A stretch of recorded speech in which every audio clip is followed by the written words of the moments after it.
This game was kind of a madness, if I'm honest, especially in the last 10-15 minutes. But a big Xhaka mistake has really cost us in this one. And yeah, Burnley in the first 20-odd minutes, at least until that we made that stupid mistake, you know, we were all over them. We created so many chances. Aubameyang scored. He probably had one more as well. Saka had a few chances. There were chances everywhere. We were going forward, doing very well. Exactly what we want to see from Arsenal. And then we just collapse.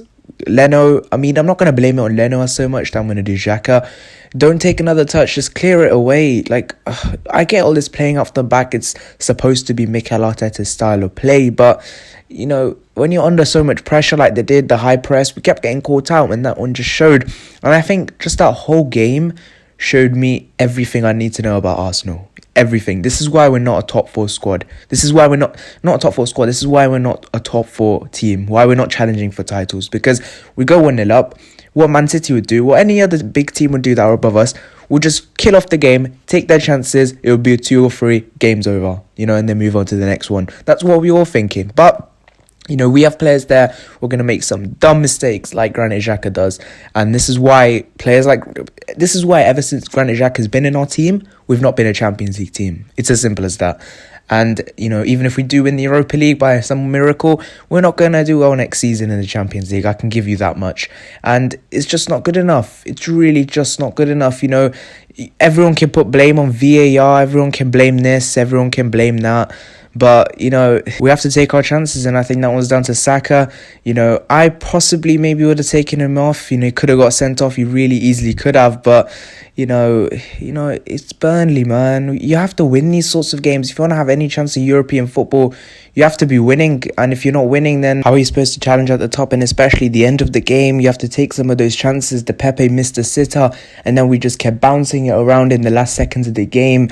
And you just have to do more than that. You know, you just have to take your chances. You have to score, because if you want to be a top team, you're going to have to do all those things. And it's just not good enough from an Arsenal perspective. And even VAR, we showed, I thought that one on Peters, that was a handball, because we've seen others being given, and you know, you can't have your hand up all the way up and things like that. That's just not how football works. But I'm not going to sit here and blame VAR for performance, because, you know, I don't do that kind of stuff. I'm not about blaming everything but our players. You know, I know other people do, but I'm not. Looking at some of the stats, 9 shots for them to our 12. They had 5 shots on target to our 3. We had 58% possession to their 42, 561 passes to their 411, 81% pass accuracy to their 73%, 12 fouls for us to their 5, 1 yellow cards each, no red cards, but maybe there could have been one in there. There was one given, then rescinded because of the shoulder incident. 2 offsides each, 3 corners for us to their 2, and that's a 1-1 draw, and that takes us, we're in 10th, aren't we? And I'm pretty sure if Leeds win, we go into 11th, and that ain't good enough. That for Arsenal, that isn't good enough, and we have to do much more than that. And yeah, let's get straight into the player ratings. Callum Chambers did actually make a start in this game. Very surprising that Bellerin didn't come in for Cedric, but Leno starting goal, Callum Chambers, Pablo Mari, David Luiz, Kieran Taney, Partey, Xhaka, Willian, Saka, Ødegaard and Aubameyang. Obviously Smith Rowe was injured. I think Cedric had food poisoning, so that's why he missed out and he watched on from the stands. But Bernd Leno, for today, I'm going to give him an 8. He was my man of the match, because if it wasn't for him, we could have easily lost this game, because Eric Peters, he had some brilliant looping chance, and then Leno kicked it over, and then there was another chance, obviously, you know, I can't remember who was through on goal, but then Leno reached out and saved it brilliantly. So 8 for him. Right back, Callum Chambers. I mean, look, I know what you're going to get with him. He ain't the most attacking right back, and he didn't bring us loads from that side, and I think that was one of the reasons Saka didn't have the greatest performance either. But for Chambers defensively, he wasn't that bad today, I don't think. So just down the middle of 5, in my opinion. Next one, Pablo Mari. Did good in spells. You know, didn't have loads to do, because Burnley didn't do loads, if I'm honest. They didn't have loads going forward, if I'm honest. They had a few looping chances, a few lucky ones, and then obviously we gave them the easy goal. But for Pablo Mari, I'll give him a 6. Next one, David Luiz. He made some crucial blocks. He helped us moving forward, try and play Pepe through, try and play William through, things like that. And I thought maybe Luiz was slightly better than Mari, so I'll give him a 7. Next one, Kieran Taney. Again, it wasn't, you know, one of his enlightening performances that he usually has, but that's the sort of standards Kieran Taney has set for us. For Taney today, I'll give him a 6.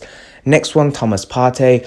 In the first half, especially when we were up, leading, and in the build up to that, he was really good. But at times he gave away the ball, stupid things. But I think that's probably because Xhaka's next to him, and that's not really helping him, because at Atletico he had the likes of Saul Niguez next to him. So who knew? For Partey, I'm gonna give him a 6. Next one, Granit Xhaka, 0. Not having it. You cannot make stupid mistakes like that, mate. You just cannot.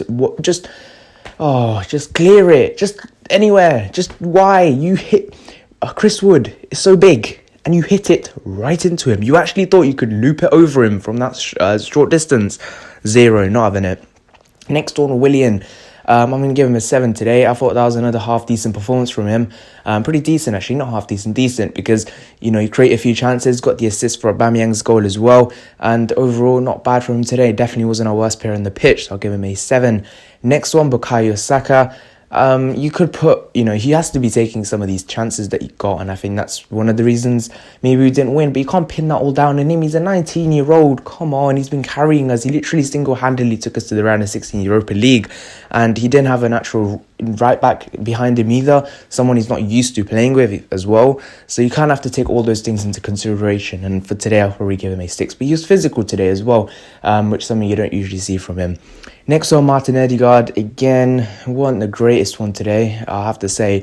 He does so well with Ceballos next to him. I think that's something I'll take in consideration when next week's game against Olympiacos in my starting 11, because ever since Ceballos hasn't been playing next to Ødegaard's looked poorer. I don't know why that is. I wonder why that is. A 5 for Ødegaard though today. Didn't bring loads, if I'm honest, and that's where he came off. Next one, Pierre-Emerick Aubameyang. Got another goal today, and maybe could have got 1 or 2 more. But yeah, it's good to have him on the score sheet. Hopefully he'll keep his confidence up for the Europa League, because if you have any chance of winning that competition, we need him firing 100%. So a 7 for him. Subs that came on were Lacazette, Pepe, Ceballos. First of all, Alex Lacazette. 5 straight down the middle. I don't think he brought loads to, if I'm honest. Yeah, he was.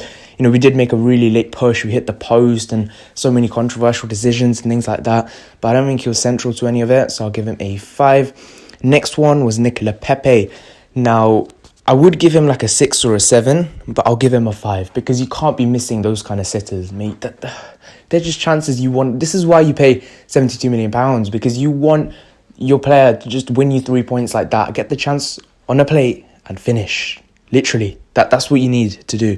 And I'll give Pepe a 5. Next one, Dani Ceballos came on, didn't really bring loads, so I'm not going to rate him. But that is it for my player ratings.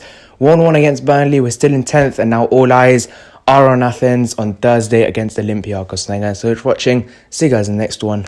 Bye-bye.